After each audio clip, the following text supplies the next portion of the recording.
एक बार देवर्षि नारद यमराज से मिलने के लिए यमलोक जाते हैं।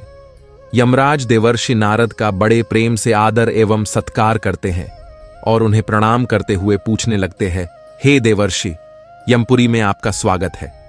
आपके दर्शन से आज मैं धन्य हुआ और आपके चरण पड़ने से यमपुरी की शोभा बढ़ गई है। इस प्रकार से यमराज के द्वारा स्वागत किए जाने पर देवर्षि नारद प्रसन्न होते हैं और यमराज को भी प्रणाम करते हैं और कहते हैं, हे मृत्यु के देवता यमराज, आपको भी मेरा प्रणाम है। आपके आदर सत्कार से हम अत्यंत प्रसन्न हुए। फिर यमराज नारद जी से कहते हैं, हे देवर्षि, आज आपका यमलोक में आने का क्या प्रयोजन है? अवश्य ही कोई महत्वपूर्ण कार्य अथवा कोई महत्वपूर्ण समाचार लेकर आप आए होंगे, या फिर हमसे कोई भूल तो नहीं हुई है? कृपया बताइए, मैं आपकी क्या सेवा कर सकता हूं? तब देवर्षि नारद कहते हैं, हे धर्मराज, आप तो मृत्यु के तथा न्याय के देवता हैं। आप तीनों लोकों के सभी जीवित और मृत प्राणियों का लेखा जोखा रखते हैं। आपको समस्त चराचरों के भूत और भविष्य का भी ज्ञान है। इसीलिए मैं आपके पास कुछ शंका लेकर आया हूं, जिसे दूर करने की कृपा करे। फिर यमराज कहते हैं, हे देवर्षि, आप सत्य कहते हो। हम तीनों लोकों में निवास करने वाले सभी जीवित और मृत प्राणियों का लेखा जोखा अवश्य रखते हैं, किंतु आपके मन की बात जानना हमारे बस का नहीं है। आप तो तीनों लोकों की खबर रखते हैं। आप भगवान विष्णु के सबसे प्रिय भक्त हैं। आप समस्त शास्त्रों का भी ज्ञान रखते हैं, किंतु अगर आप मुझसे कुछ जानना चाहते हैं तो मैं अवश्य ही आपकी सहायता करूंगा। हे देवर्षि, आपकी जो भी शंका और प्रश्न है आप निसंकोच पूछ सकते हैं। मैं अपने सामर्थ्य के अनुसार उनका जवाब देने का प्रयास अवश्य ही करूंगा। देवर्षि नारद कहते हैं, हे यमराज, मैं पृथ्वी लोक का भ्रमण करके आया हूं। मैंने पिशाच, प्रेत, कूष्मांड, वेताल, चुड़ैल, पिशाचिनी आदि प्रकार की कई विचित्र चीजें देखी हैं जो जंगल में निवास करती है। इसके साथ ही मैंने देखा है ये सभी दुष्ट शक्तियां मनुष्यों को परेशान करती है, उन्हें दुख देती है। इसका क्या कारण है? ये सभी बुरी शक्तियां मनुष्यों को क्यों परेशान करती है? तथा मेरे मन में अन्य एक प्रश्न है कि मनुष्य कई बार सपने में अपने पूर्वजों को देखता है, तो इसका क्या अर्थ होता है? सपने में मरे हुए लोग दिखाई देने का क्या मतलब है? इससे मनुष्य को कौन से संकेत मिलते हैं? मैं समस्त मनुष्य जाति के कल्याण के लिए इन प्रश्नों के उत्तर जानने के लिए ही आपके पास आया हूं। नारद जी के प्रश्न सुनकर यमराज कहते हैं, हे देवर्षि, आपने समस्त मानव जाति के कल्याण के लिए उचित ही प्रश्न किए हैं। मैं आपको इन सभी प्रश्नों के उत्तर अवश्य देता हूं, किंतु उससे पहले मैं आपको एक अत्यंत पवित्र कथा सुनाता हूं। इस कथा में आपको सभी प्रश्नों के उत्तर मिल जाएंगे। आप इस कथा को ध्यान से अवश्य सुनें। जो भी मनुष्य इस कथा का श्रवण करता है, मैं उसके 32 अपराध माफ करता हूं। तब नारद जी कहते हैं, हे धर्मराज, आप मुझे वह महान कथा सुनाइए, मैं इसे ध्यान से सुनूंगा। तो दोस्तों, फिर यमराज देवर्षि नारद को यह महान कथा सुनाते हैं। एक समय की बात है, मध्य देश में एक अत्यंत शोभायमान नगरी थी, जहां पर एक सेठ अपने 5 भाइयों के साथ निवास करता था। सेठ और उसके सभी भाइयों का विवाह हो चुका था और सभी बड़े प्रेम के साथ एक दूसरे के साथ रहते थे। सेठ के पास किसी चीज की कोई कमी नहीं थी। वह और उसके भाई बहुत मेहनती थे और मिलजुल कर व्यापार और खेती करते थे। पूरे नगर में सेठ के जितना कोई धनवान नहीं था।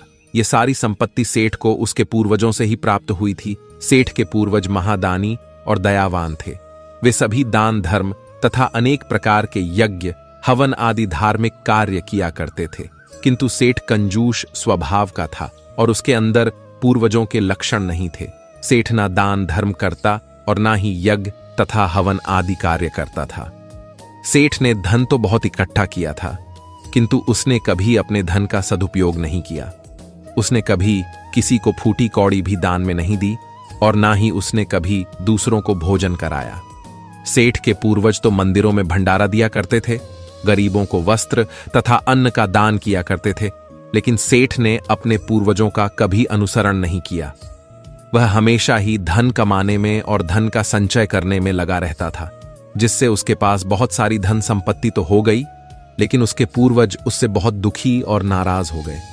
सेठ के पूर्वजों को अपने पुत्र का व्यवहार ठीक नहीं लगता था। इसी कारण से वे पितृलोक में भी दुखी ही रहा करते थे। धन कमाने के लालच में सेठ इतना उन्मत्त हो गया कि वह अपने पूर्वजों को भी भूल गया और उसने अपने पूर्वजों का श्राद्ध तथा तर्पण आदि कार्य करना भी बंद कर दिया, जिससे उसके पूर्वजों की आत्मा की तृप्ति नहीं होती थी। वे अपने पुत्र के ऐसे व्यवहार से दुखी रहने लगे। फिर एक दिन उस सेठ के पूर्वज चर्चा करते हैं और उससे मिलने के लिए जाने के विषय में सोचते हैं। फिर सभी पितृगण यमराज के पास जाते हैं और उनसे प्रार्थना करने लगते हैं। वे सभी पितृ यमराज से कहते हैं, हे धर्मराज, हमारे पुत्रों की मति भ्रष्ट हो गई है, जिस कारण से हमारी संतुष्टि नहीं हो रही है। कृपया आप हमें हमारे पुत्रों से मिलने के लिए एक बार जाने दें। हम हमारे पुत्रों को समझा कर लौट आएंगे। उन्हें शास्त्रों का ज्ञान देकर फिर से यमलोक लौट आएंगे। तब यमराज ने उन्हें आज्ञा देते हुए कहा, हे महात्माओं, तुम अपने पुत्र को मिलने के लिए तो नहीं जा सकते, किंतु तुम अपने पुत्र को स्वप्न के माध्यम से संकेत अवश्य दे सकते हो। फिर वे सभी पितृ इस बात पर सहमत हो जाते हैं और एक एक करके अपने सभी पुत्रों के सपनों में जाकर उन्हें दर्शन देते हैं। सबसे पहले वे अपने बड़े पुत्र के अर्थात उस सेठ के सपने में उसे दर्शन देते हैं और उसे संकेत देते हैं, किंतु उनका बड़ा पुत्र उनके संकेतों को समझ नहीं पाता है। दूसरे दिन जागने पर वह उस सपने को भूल जाता है और अपने पितरों के द्वारा दिए गए संकेतों को भी नजरअंदाज कर देता है। फिर सभी पितृगण अन्य पुत्रों के सपनों में जाकर भी उन्हें दर्शन देने लगते हैं तथा उन्हें अनेक प्रकार के संकेत भी देते हैं, लेकिन उनके बाकी पुत्र भी उन संकेतों को दुर्लक्ष्य कर देते हैं। कोई भी अपने पूर्वजों के द्वारा बताए हुए संकेतों को समझ नहीं पाता है, जिससे सभी पितृगण अत्यंत दुखी और नाराज हो जाते हैं। सेठ और उसके भाई धन कमाने के लालच में पूरी तरह अंधे हो चुके थे। उन्हें पूर्वजों के द्वारा प्राप्त दिव्य संकेतों का महत्व कुछ भी नहीं लगता था, किंतु पितरों के स्वप्न में दर्शन देने के कुछ ही दिनों के बाद उस सेठ को व्यापार में नुकसान उठाना पड़ता है। उसे व्यापार में बहुत ज्यादा घाटा होने लगता है, जिससे उसकी सारी धन संपत्ति नष्ट हो जाती है। सभी भाइयों में वाद विवाद और लड़ाई झगड़े होने लगते हैं। पूर्वजों द्वारा जमा की हुई सारी जमीन जायदाद को वे बेच डालते हैं और पूरी तरह से बर्बाद हो जाते हैं। सभी भाई एक दूसरे से अलग हो जाते हैं और अपना अपना पेट पालने में लग जाते हैं। उधर स्वर्गलोक में पितरों को अपने पुत्रों की ऐसी दुर्गति देखकर बहुत पीड़ा होने लगती है। सभी पितृगण अत्यंत दुखी और उदास हो जाते हैं। फिर से वे सभी यमराज के पास जाते हैं और कहने लगते हैं, हे धर्मराज, हमसे हमारे पुत्रों की ऐसी दुर्गति नहीं देखी जाती है। हमारे द्वारा किए गए सभी पुण्य कर्मों को हमारे पुत्रों ने नष्ट कर डाला है। कृपया आप कुछ ऐसा उपाय करें जिससे हमारे पुत्रों को उनकी भूल का पता चल जाए। फिर यमराज उन पितरों से कहते हैं, हे महात्माओं, तुम्हारी इस व्यथा को मैं समझता हूं। मैं तुम्हारी अवश्य ही सहायता करूंगा। फिर दोस्तों यमराज एक साधु का रूप धारण करके पृथ्वी पर आते हैं और उन पितरों के पुत्रों को मिलने के लिए जाते हैं। सबसे पहले वे उस सेठ के घर पर जाते हैं तो वह सेठ अत्यंत बीमार पड़ा हुआ होता है।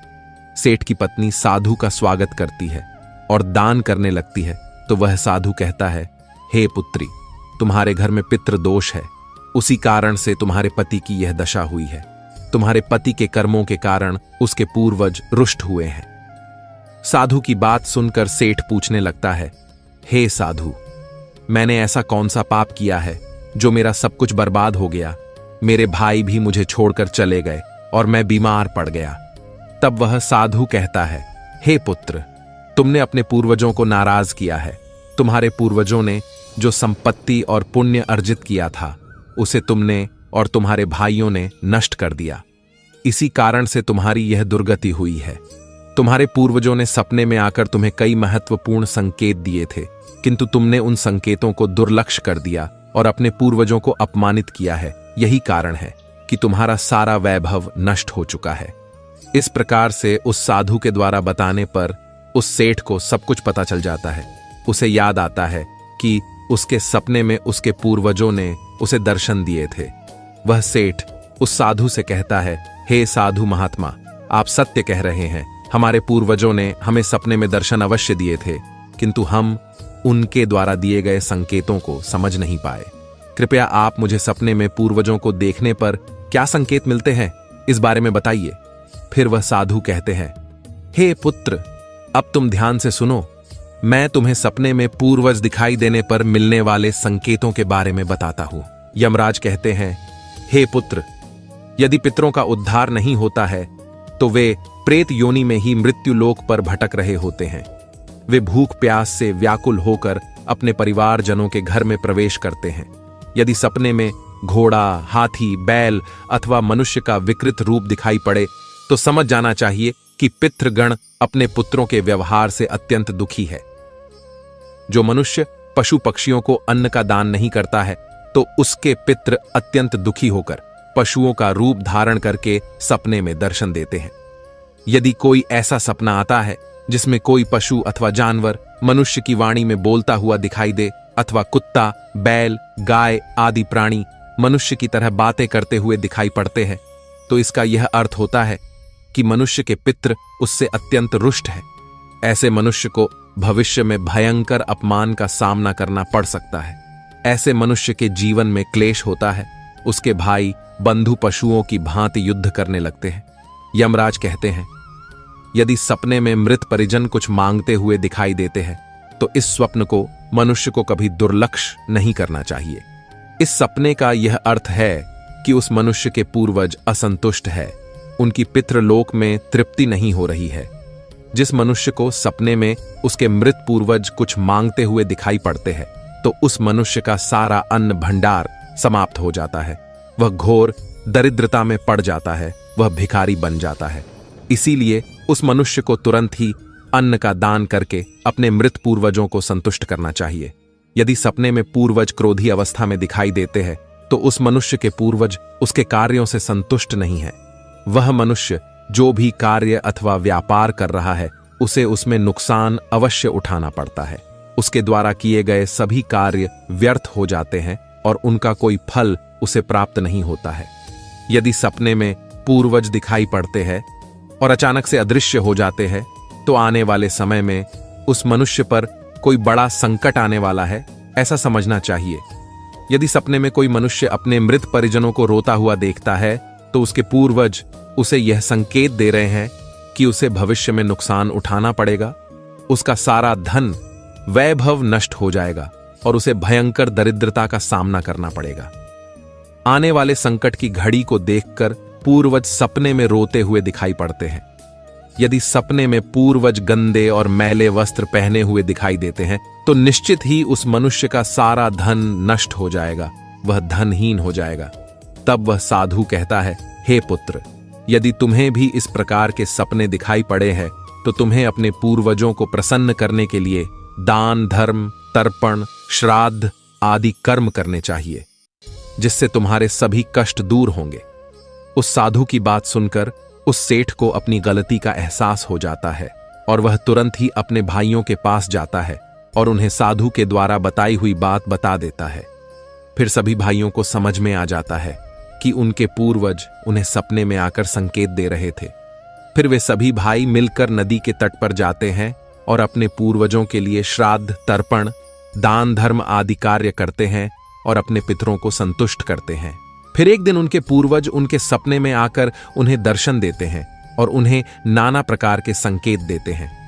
यमराज नारद जी से कहते हैं, हे देवर्षि, जब मनुष्य के पूर्वज संतुष्ट हो जाते हैं तब मनुष्यों को अनेक प्रकार के संकेत प्राप्त होते हैं। यदि सपने में मृत परिजन सिर पर हाथ फिराते हुए दिखाई देते हैं, इस सपने का अर्थ यह है कि वे बहुत अधिक प्रसन्न हैं। पूर्वज यह संकेत दे रहे हैं कि उस मनुष्य के जीवन में कुछ बहुत ही अच्छा होने वाला है। यदि पूर्वज मनुष्य की ओर हाथ बढ़ाते हुए दिखाई देते हैं तो पूर्वज यह संकेत दे रहे हैं कि मनुष्य जो भी काम कर रहे हैं उससे वे संतुष्ट हैं और उसे उस कार्य में अवश्य ही सफलता प्राप्त होगी। यदि सपने में पूर्वज स्वस्थ दिखाई देते हैं, उनके मुखमंडल पर तेज दिखाई देता है और उनके वस्त्र चमकीले और सफेद रंग के होते हैं तो उन पितरों को मुक्ति मिल चुकी है, ऐसा समझना चाहिए। अगर सपने में पूर्वज दूर आकाश में बादलों पर बैठे हुए दिखाई देते हैं तो यह शुभ संकेत है। मनुष्य के पूर्वज अत्यंत प्रसन्न है और उसे आशीर्वाद दे रहे हैं। इस प्रकार से उन सभी भाइयों को पूर्वजों के द्वारा शुभ संकेत प्राप्त होते हैं और उनका खोया हुआ सारा धन और संपत्ति उन्हें वापस मिल जाते हैं और सभी भाई मिलजुल कर एक साथ रहने लगते हैं। और सुखपूर्वक 100 वर्षों तक जीवन व्यतीत करके दिव्य विमानों में बैठकर पितृलोक चले जाते हैं। तो दोस्तों, इस प्रकार से यमराज ने देवर्षि नारद को पितरों के द्वारा मिलने वाले संकेत बताए हैं। आपको यह कथा कैसी लगी कमेंट करके जरूर बताएं। जानकारी अच्छी लगी तो वीडियो को लाइक करें और कमेंट में जय श्री कृष्ण जरूर लिखें।